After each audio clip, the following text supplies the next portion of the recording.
Okay, we're now back in session for the January 3rd meeting of the Cape Cod Commissioners. We are in the process of budget review. We are now going to look at the Cape Cod Commission budget. Cape Cod Commission budget is going to be presented by whom? Gail Coyne, Commission staff. Gail Coyne, Commission staff. Welcome, Gail. And the others, Patty Daly. Patty Daly. And Paul Niswicki, our ACE director of the Cape Cod Commission. Welcome. Thank you. Thank you. Okay, this is just a very brief overview of our budget proposal. You're very familiar with the budget process. Okay, I'm going to try to turn this a little bit as well. Yeah. It's a relatively lengthy process, as you know. Staff develops the budget through the fall, and we've already brought it to our executive committee for endorsement. And here we are with you today before it moves on to the Assembly. The budget is organized in two pieces, the narrative using the OGSM approach that we started last year, and our numbers are in cost center format. We have all of our overhead items in an indirect cost pool in our administration budget. Administrative salaries, heat, lights, rent, that sort of thing. We have our direct programs, planning, regulatory, technical services that also includes water, transportation, and GIS. And there are separate cost centers for some of our longer-term grants, our MassDOT grant, our EOT program, and our home program through HUD. Just a brief, some brief highlights. On the expenditure side, it really is probably a very steady state budget. You may not think that looking at the overall budget increase, but our personnel costs are very level funded. We have current staffing levels. With one little disclaimer, we have bumped up one position from a 30-hour-a-week position to 37.5. That's the only change there. And we've budgeted for cost of living adjustments. Would you repeat that, please? We increased one position from 30 hours a week to 37.5 hours a week. Did that change the benefit picture? The Commission Council, no. No. She was already entitled to benefits. Budgeted 2% for cost of living adjustments and normal step increases for fiscal 12. Fringe benefits, this is how we've budgeted so far, a 10% increase in health insurance costs and retirement 7%, and that may change based on new information that you gather in the next month or so. Our big increases come from two areas. One is potential legal costs with our CLF suit, the potential suit. As you know, we budgeted $50,000 in the supplemental budget just at the end of December.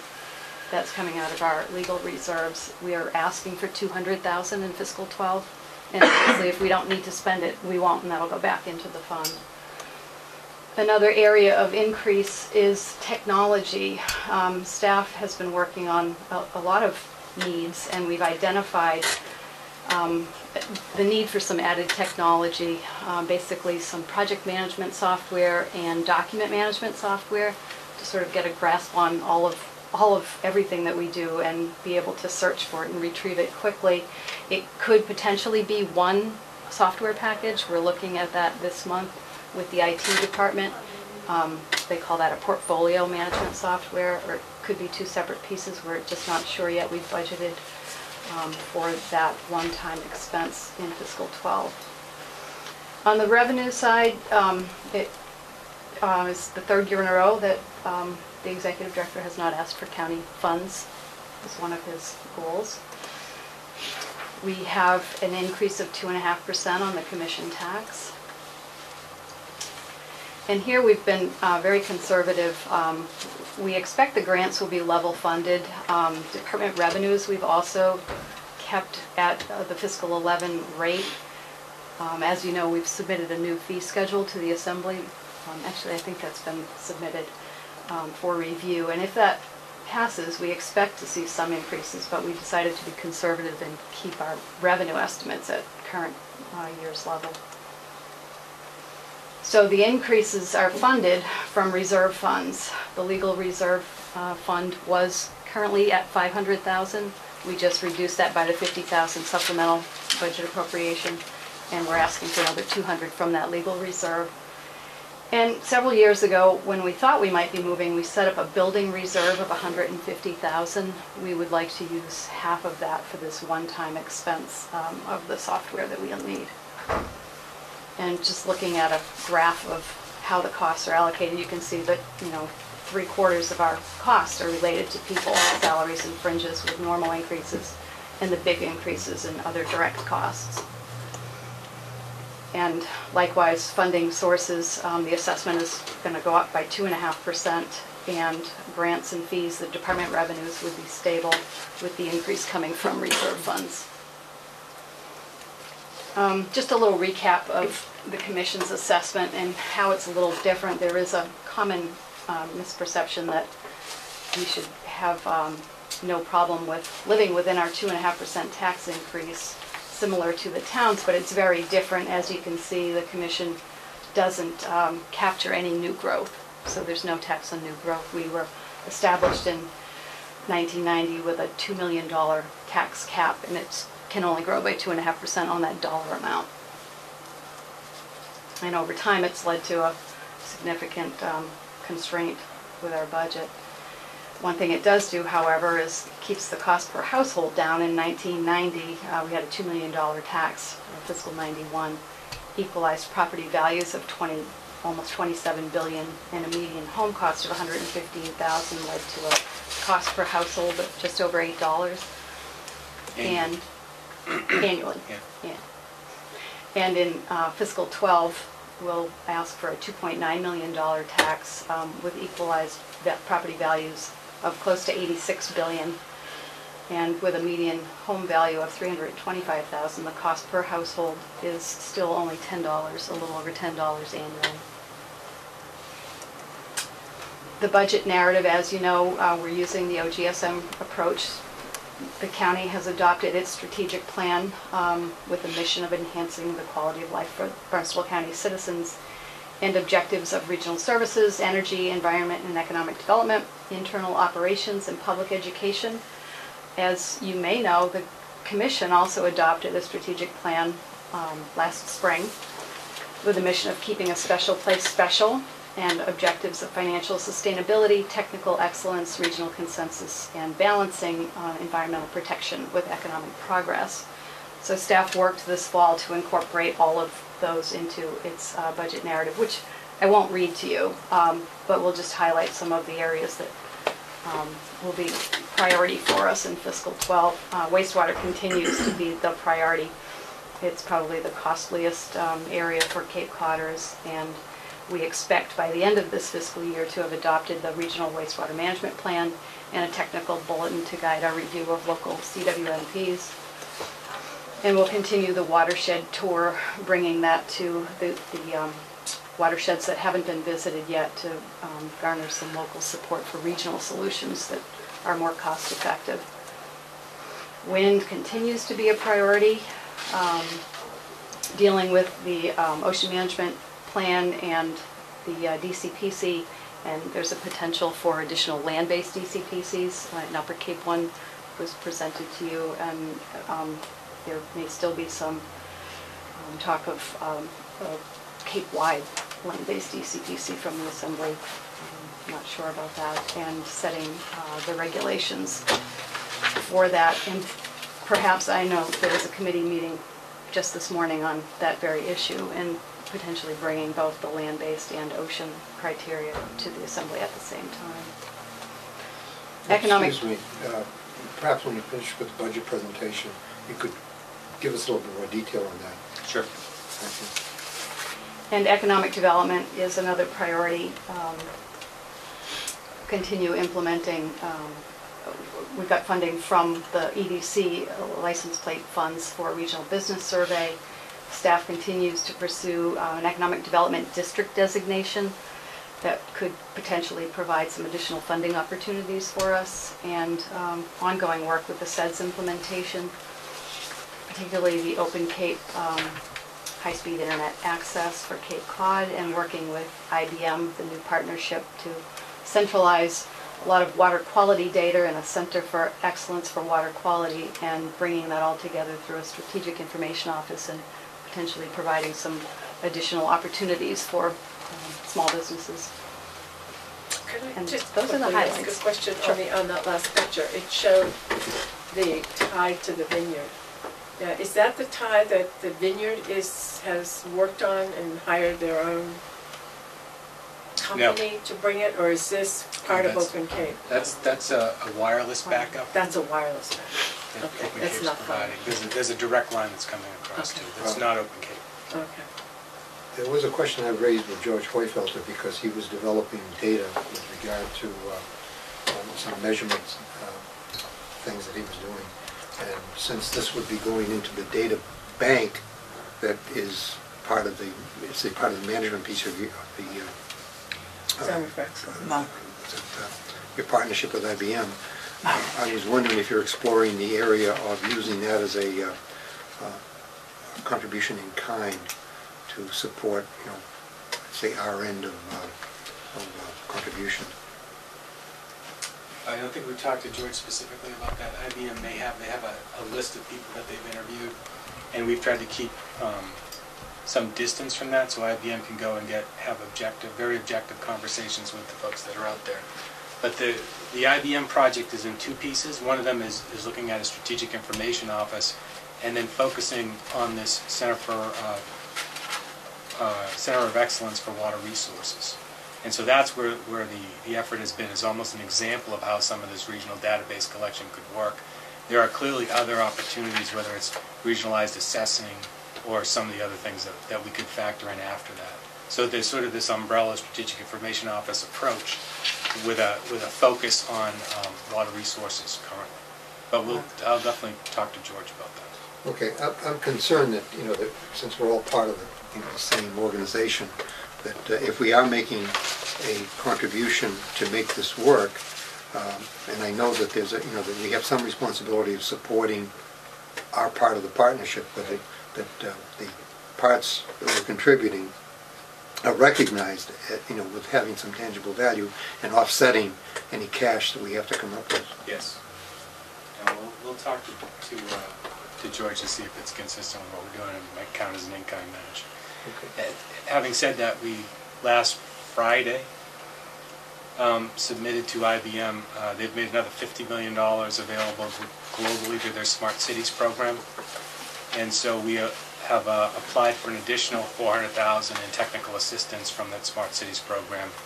That 3-page summary went in last Friday.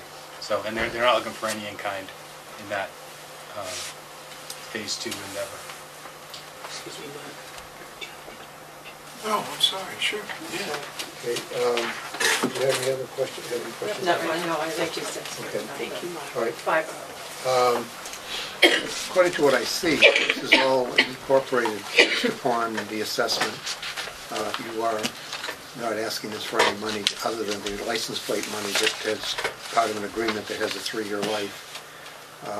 And it doesn't sound like you're adding headcount. You've increased hours in one person, and that's basically it.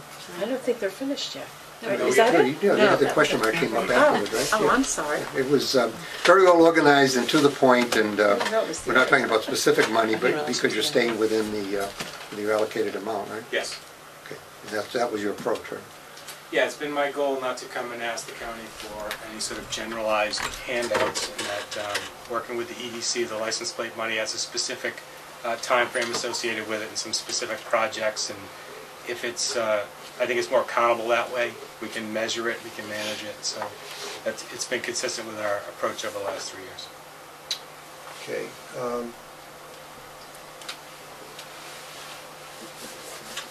The money that you're asking for, if any of you have any questions? Not yet. Not yet. I have some, I have to go through. I know that we're making progress with regard to the SEDS implementation. Yes. And the Open Cape is one. What is the next one? Well, there are a number of SEDS projects that are moving forward. We're going to have our annual SEDS update in April. Maybe as part of our monthly communications now, we could schedule next month to come back and do a SEDS specific proposal, I'd love to show you where we are in all those projects. Touch my heart. What date is convenient for you to come in to do that? Uh, In February? Well, we're talking about Well, we can- January. Yeah, we can work on that. But whatever is good for you, we'll try to make it work. Um, I would rather have it sooner in February than later, so Yes. that we're up to date on it. And so could you make that an agenda item for... How about Groundhog Day? I don't want this Bill Murray thing to sort of... Yeah, I know. Yeah, no, we can have Repeat a itself. day. We'll give you the same thing we gave you last year. Well, you see, that's what I'm trying to avoid, Paul. I know. I will say that we are planning to do the SEDS update in April. We've got some initial discussions with the Cape Cod Chamber right now because they generally do an economic summit.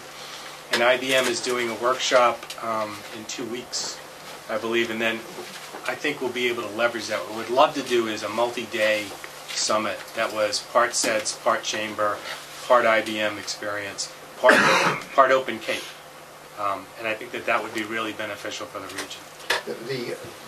There's another concern that I have, and it's a personal one, is as we look at economic development activities, a lot of this stuff is supposed to generate, because of the ARA money, it's supposed to generate local jobs. Okay, as part of your presentation, especially when it goes to areas of economic development, I would like to hear about how many jobs are created and how many local jobs are created. We have the benefit of having, was it 2% less unemployment on the Cape than we have in the rest of Massachusetts, but nevertheless it's 8% unemployment, and I don't want our constituents to hear that we're bringing in people from New York to do work here when we could find the talent here. And if we don't find the talent here, one of the questions I have for our new congressman, which he hasn't answered yet, is what is he doing to support training programs that would put in place the skills that we need in order to have people transition into those jobs. Yeah, I think that's a good point. With Open Cape, we've got some quantifiable numbers, projections for local job creation. On our coastal development SEDS project, we've got a development agreement we're doing in South Yarmouth right now with an $80 million that doesn't have a fixed date for breaking ground, but there are some jobs associated with that. We've got a new company that just moved into Bourne. So there's some good stuff out there, so we'll put it some. So when you make your report, just give us some numbers, Yes. both with hard numbers and projected as to what we're trying to do. Because if we're not helping people find work, we're not really doing what I consider all of our jobs. Right. Yeah, I just wanted to mention, under your public education objective, the Falmouth Enterprise has been, Michael's there, right. They have a special section called Region, and Michael's pretty much responsible for that. But when the paper comes out, there's always very good articles in there about what's happening on a regional basis, particularly related to the county or the Cape Cod Commission, or it could even be from Boston, the State House, anything that maybe the Senate President might be doing, or the Speaker, or whatever. And I was thinking if somehow the county and the Commission could somehow maybe meet with some editorial boards or something to really see if we can't utilize our newspapers better to get our message out there, and maybe even see if I don't want to, you can't duplicate what Michael's doing, but if they could, because it's such an important issue, the regionalization, that they could really help us if they somehow had some space where they could report on regional events, and people could go to that and know that that's where it is. Just for example, the Barnstable Patriot, has the commissioners publish an article Right. on a regular basis, and perhaps through the process of press releases that you put out that have a regional, a regional application, perhaps that could be one way of getting that in front of people. There's another, well, that's something to think about, but there's another observation that I've made over time, just looking at the way a town grows. And I have noticed, at least in the town where I live, that I see that a lot of our growth is driven by the financial pressures of the town, where the money is and where it isn't. and also the regulatory aspects of the town, whether it's the Board of Appeals and the grandfathering, or whether it's the Conservation Commission, or even the Planning Board with its regulations. And I'm not saying this is true of every town, but I don't know whether it is or not of every town. But it seems to me that somehow we're really losing the big picture at the very local level. Exactly right. By allowing these forces to drive our growth instead of using the growth incentive plans and the regional policy plan and all of that. It just, and I know that that's a big thing, but I just see it and I realize that it doesn't have very beneficial effects when you see, because you see like the groups like the Community Preservation Committee, you can use money for affordable housing or whatever, and they go out and find a piece of land and they build something, and it may not even be consistent with the goals of the town.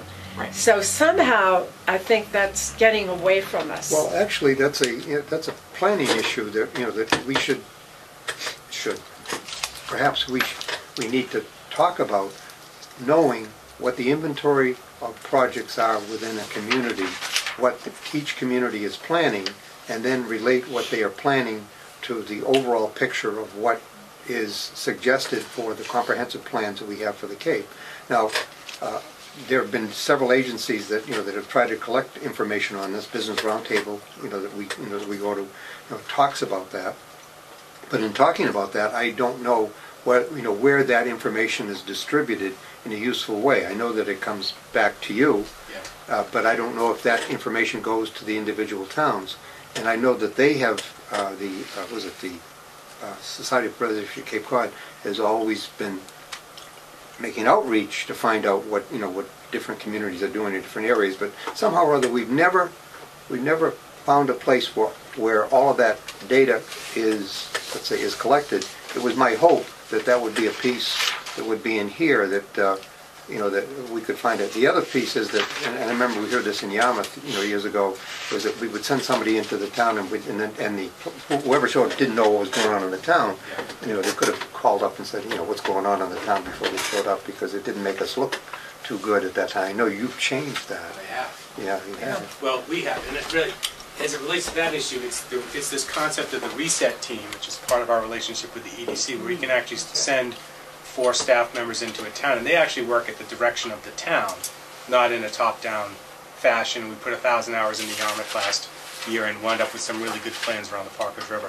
As it relates to the database, when we meet in February and we discuss the SEDS, I'm going to bring Leslie, and we're going to go through our Stats Cape Cod piece, which Mary Pat has seen previewed, but that shows you how a Strategic Information Office might be able to use this economic data to influence growth policy going forward. And that's really evolving. So we're collecting that now. We've gone from an 18th century method of collecting and presenting that information to a 21st century method, but we're still sort of putting that together.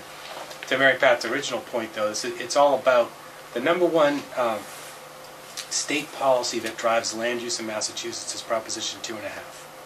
Because the only way towns get new money is by new growth. And so they promote growth anywhere at any time, for the most part.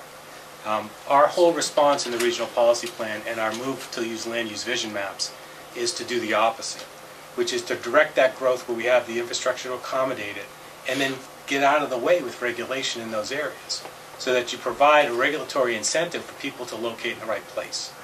And so that, I think we've had some pretty big successes in the last 2 years with that land use vision map, but we still only have 8 of the 15 towns that have land use vision maps. Falmouth is one of the towns that doesn't have a land use vision map. And so we've really been using that map as a way to have that discussion with the towns about directing growth into these areas. But I have to say, I think wastewater as an issue is going to be the final straw that breaks the camel's back on that. That really is going to wind up with municipal and regional policies that direct growth into those areas that can accommodate. Now, one of the things that we found out from the utility industry has been that when utility industry management was given an incentive for not adding load, for practicing energy conservation, that we began to see significant advances in the contribution that it was making to, let's say, to the pollution of the environment, and that they actually got behind it. I mean, I was at Boston Edison at a time when we promoted energy conservation, and the next year we raised rates because we needed more money in order to run things. So there was a disincentive from that point on to do things if you had a successful program. That suggests to me that we have not intelligently used the Green Communities program in order to support that, because I had felt that if we got support from the Commonwealth in our ability to represent groups of communities, not just the ones that that qualify on their own, like Barnstable or Falmouth might qualify on their own to be part of it, but if we were to be able to present a picture of representing the interest of several towns, and then got some credit for the kinds of things that we're talking about, then that might be one way where we could get some real support, going forward. But it does mean that we have to change the political paradigm with regard to how these things work. When the Green Communities Act first came out, Maggie Downey and I went up with Commissioner Lyons and sat with the governor and really pleaded for a regional approach, because we do things as a region because we have unique entities like the Cape Cod Commission that other regions just can't do, like a regional policy plan that requires that any new commercial development produce 10% of its energy on site. And we just simply don't get credit for those. So that is a frustration on state policy. Even though this Green Communities Act clearly calls out for a regional approach, the state administration has decided that is not important. Now that they've had a change in the environmental secretary, this might be an opportunity. Now the wind is now blowing him away. Now this might be an opportunity to actually get some progress in this matter, and I would like you to address it again. Yeah. I'm more than willing to address it. I think we're on the same page about that issue. As it relates to incentives, though, I have to say, new regional policy plan, the land use vision maps, if you look at how the land use vision maps have worked in Yarmouth with the designation of the economic center, we've got a development agreement there to redo 2 hotel properties, an $80 million project is there because of those incentives that we provided to do it in the right place. The growth incentive zone in Hyannis, tens of millions of dollars of private investment there, and we just permitted 750,000 square feet of commercial space in the industrial park for a continuing care retirement community there, product of the land use vision map and economic centers. And in Mashpee Commons right now, we're beginning a development agreement, our first 3-party development agreement that includes the town, that again, driven by conversations started by the land use vision map. So those incentives do work. Okay, now, on permitting, I've read recently, I was looking at notes that I got from the legislative conference about a year ago with regard to permitting, on use of herbicides in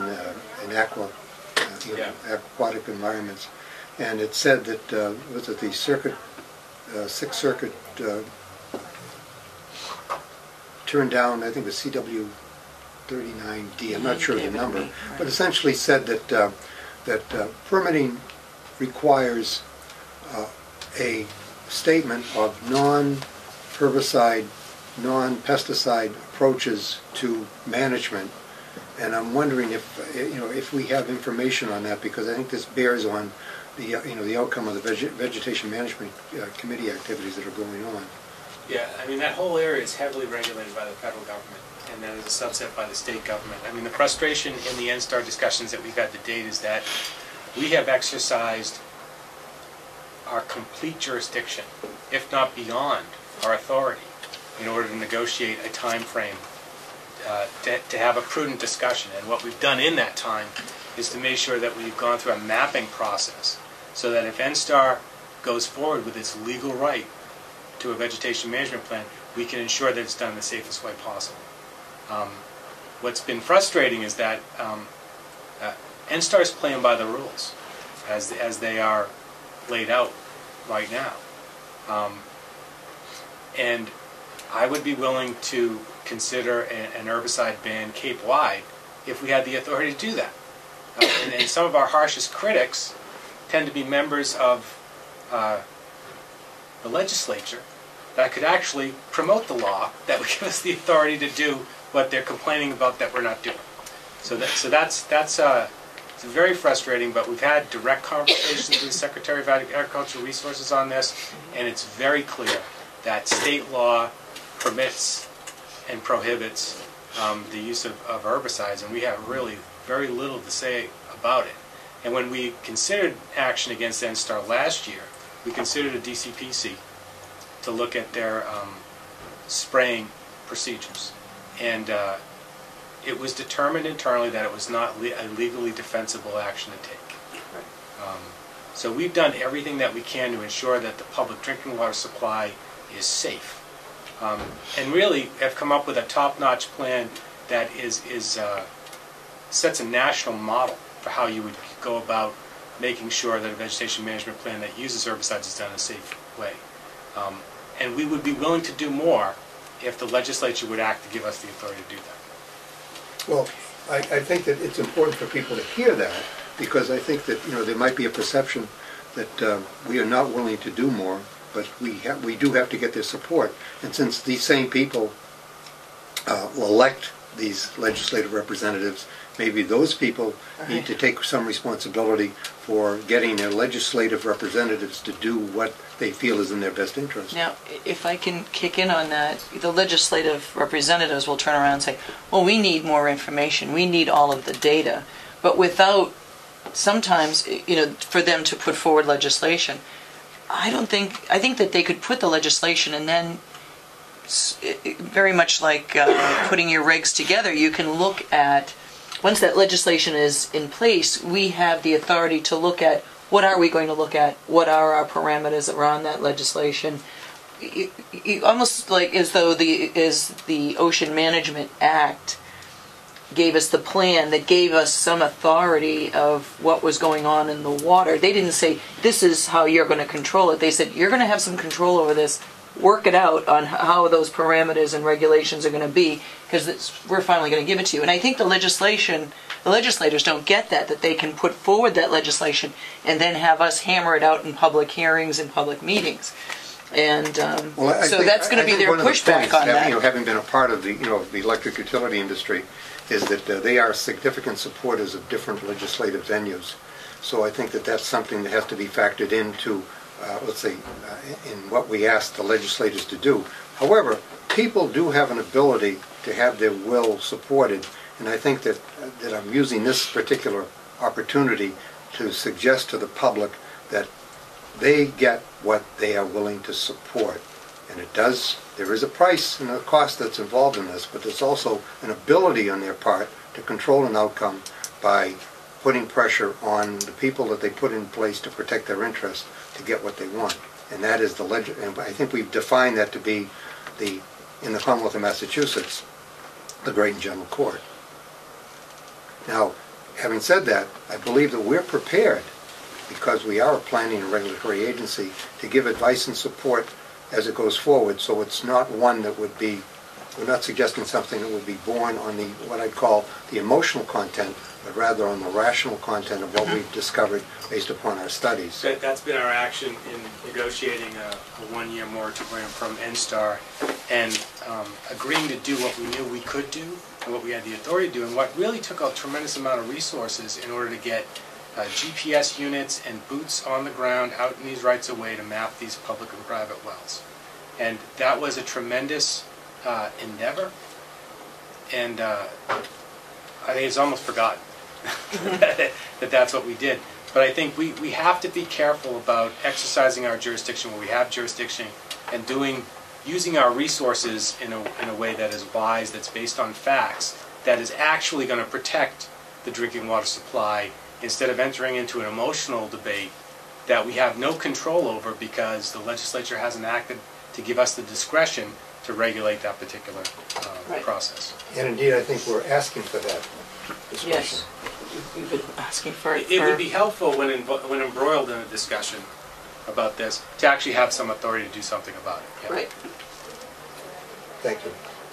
Did we have any other questions about You look like you're all marked up over there. Oh, by the way, I wanted to compliment you on the watershed tour. The two that I went to, I was very impressed with. The only thing I wasn't impressed with was the size of the audience. I wish that more of them would show up, but they get a great benefit from it. Well, we will be diligent and continue to hit the ground, and we'll go anywhere, anytime to discuss this issue with anyone over the next 12 months. And I'm confident at some point we will penetrate. You can lead them to water, but you can't make them drink. Oh, my God. Pat, you have some questions? I think. Well, I was captivated a bit by by promote efficient capital facilities and infrastructure, and the whole idea of promoting livable communities. And I mean, I just think that that's a phrase that a lot of towns have to really look at. And what I said earlier about I think the vision maps that you talk about, the land vision maps, are really important for communities to see, because if they want to create these communities, they've got to know what they have. So I think pushing that somehow for those towns that haven't done anything about it would be a good thing. And I mentioned to Patty that Jack Edmonston from Sandwich had an interesting article in the Cape Cod Times about solid waste, and 2015, we know the costs are going to be huge, and I guess Brewster has already negotiated a contract with CMAS for what is it, Oh, they're in the process. Oh, they're in the process. Somewhere in the neighborhood of, what was it, $70 or $68 a ton. But what Jack Edmonston was talking about was the whole idea of maybe allowing citizens, most citizens have to use transfer stations, they don't have curbside, but giving free recycle stickers so that people can go to the transfer station to recycle. Pay for your solid waste, perhaps with a pay-as-you-throw bag, something like that. And trying to get that recycling up to 80%. And I thought that was kind of everybody has an idea of how this is going to work, but truly reducing the amount of solid waste is what's really going to have an effect. Right. But the solid waste discussion, and Patty has really been in charge of Yes. has been very successful from a regional perspective in getting different towns to cooperate and band together to get a price issue. And that's really been the focus over the last year. But we recognize, we hope that this is a sort of a first step to a larger discussion about regional solid waste that actually goes towards a zero waste policy. I mean, we are, I think, uniquely positioned as a region to look at that as a goal that's achievable. Hasn't Nantucket won the award for getting the closest to They that? came in second or something. Right. Is it? Yeah, they did. Yeah, they did. They're either first or right behind San Yeah, Francisco. Right. So, And when you look at sort of the Bourne landfill, the rail option, and some, I mean, it's possible here, but it would take a tremendous effort, and we're still in the early stages of all 15 towns cooperating with one another on that issue, and Brewster sort of breaking from the path, starts with. suggests the difficulties we have moving forward. Right. But I think that there's a tremendous amount of goodwill out there. Patty's done an excellent job, and I think we can build on that. I agree. I think that's true, and there is, and people from the towns are involved, and they're working together, which is good. Yeah, I mean, I was saying to Patty that in Milton, my friend lives, they are charged for 2 bags. I mean, no, they get 2 bags free of trash. Anything over that, they are charged for a significant amount. So, and the recycling is free. So, she said it's amazing how much trash you can recycle if you are now put in that effort of doing it. And she said, I can actually get it down to less than 2 bags of trash. And now it's almost all recycled. She's very good at that. At least one town has tried a pay-as-you-throw campaign, but was voluntary, and it was not very successful because of the voluntary nature. So Right. you really need to buy in and make it a mandatory Exactly. program in order for it to work. Well, I know in Falmouth, again, they, with the curbside trash pickup and recycling, the selectmen decided to put a fee on people who bring their household trash, just the household trash, of $2.50 a bag, which seemed like a lot. But it's actually worked, and we've even eliminated a position at the landfill because people aren't using it as much anymore. They're using the curbside, so that's good. So the next step is to really get more recycling, but I think it's happening. But the money seems to be the incentive that changes it in some always the money. fashion, either no money or pay for it.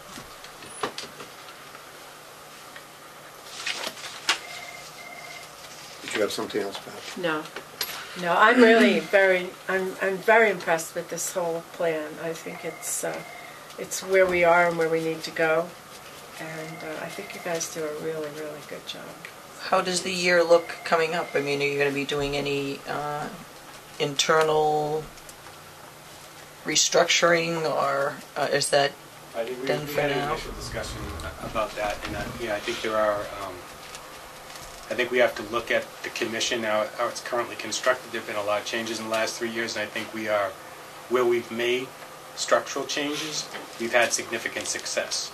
I think there are those areas of the commission, its largest department, where we probably need to make more in order to be successful in some of the real pressing issues that we're going to have to deal with going forward. So I imagine that that's going to be a subsequent discussion.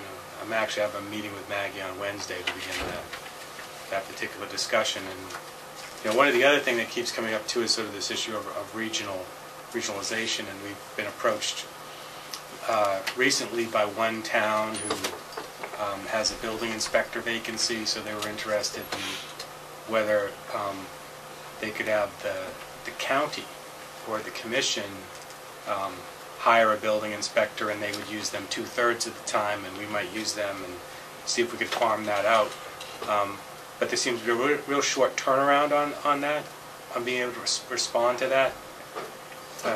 So my request would be, I think we should find a way that we can offline deal with those kind of requests that come in.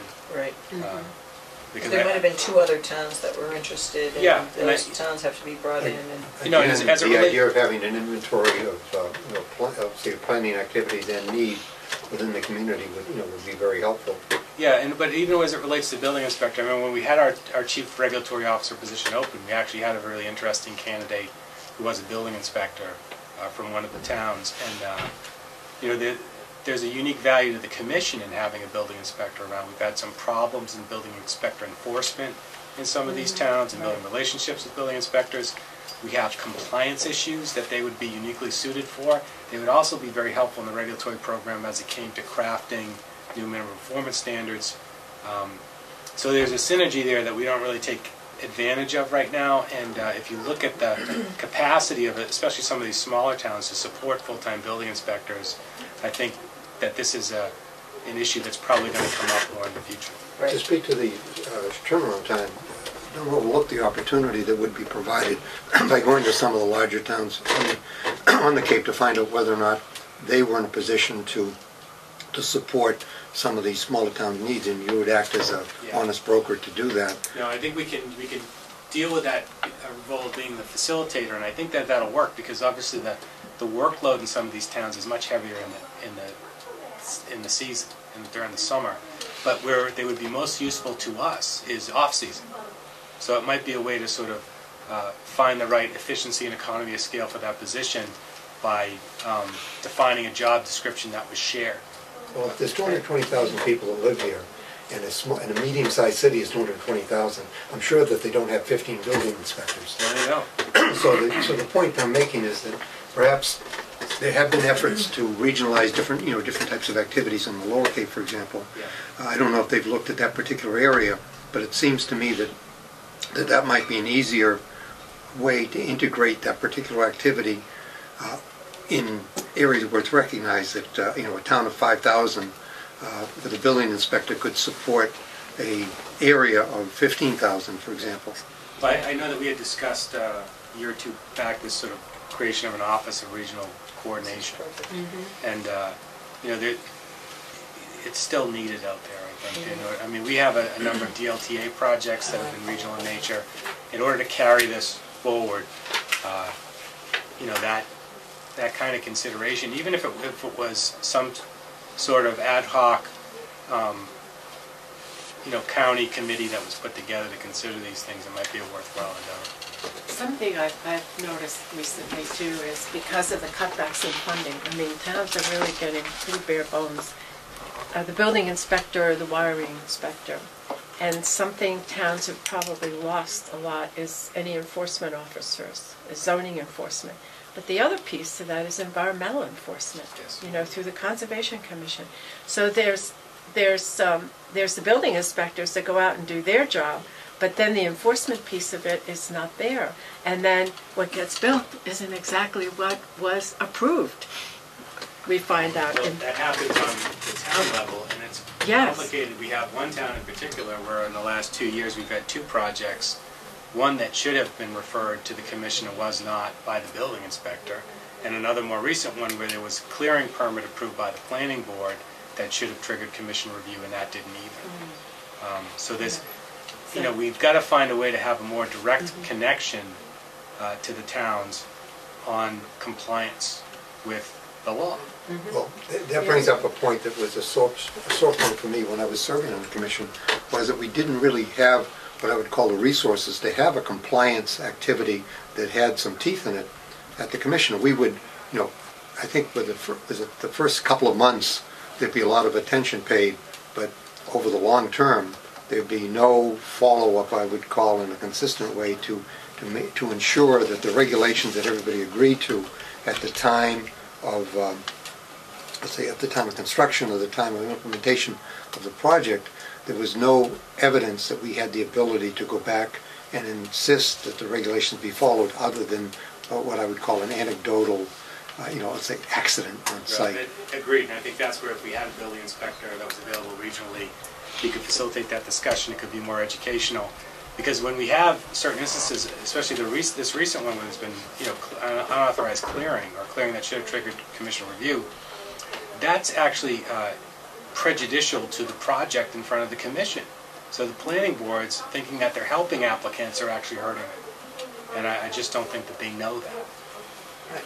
Well, hopefully, part of the education process that that Pat has been talking about, would speak to that, because I know that we work very hard to change the paradigm from regulation supported by planning to planning supported by regulation, and with more technical assistance. But I think that there's a piece of the regulatory protocol that has to include enforcement. In terms of this building inspector request, or the idea that's being knocked around, and Paul bringing up the Office of Regional Coordination, I do think it's something that we should consider revisiting in this budget. And I think what happened to it the last time, number one, there was a lot of newness going on with the Assembly and the commissioners, but they kept saying that we want to review each project, and it's sort of like the EDC. Once the money is appropriated, we don't have to go back to them. They're giving us a certain amount of money, so we can say, you know what, this is actually the beginning of us being able to do a regional service. If we put up for the first year or two some monies to hire that building inspector, and the towns are putting in some money, now we have that on-site person that we can farm out, and then the other towns, when their people come up for either they're retiring or everything, and say, well, do we really want to refill this position, or we can use the county service, and then that starts to grow. But these opportunities I hate to lose, because they are the beginning of what we want to start doing. And if we don't provide it, we all know what they want, but if we don't start kind of pushing in partnership with them and responding when they ask, then we're just going to keep talking about it and nothing's going to happen. Well, I think that one of the things that Pat had suggested last year, and we've already put the money out to do that, which is to take a look at where we are in terms of the services that we're providing, and clearly, that one of the things that we need to continue to look at is how can we integrate our wish to provide a regional service activity on a continuing basis. I suggest that the building inspector idea intrigues me, because that might be a way of introducing the regional coordinator, because the main activity of the building inspector is to look at some type of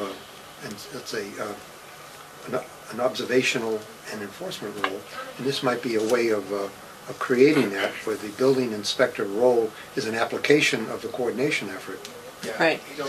The Office for Regional Coordination, it's not that we aren't doing the regional work. we are doing the regional work. If you look at the amount of money that we put back to the towns from the direct local technical assistance funds, EDC funds that have gone back, your involvement in the CMed discussions and Regional 911, our discussions about regionalized public safety on the lower outer Cape, with bringing the district attorney down this month to talk about some of the public safety representation in the courts. I mean, we're doing it. What we lack is an administrative focus to make sure that these projects are prioritized and continue to move forward.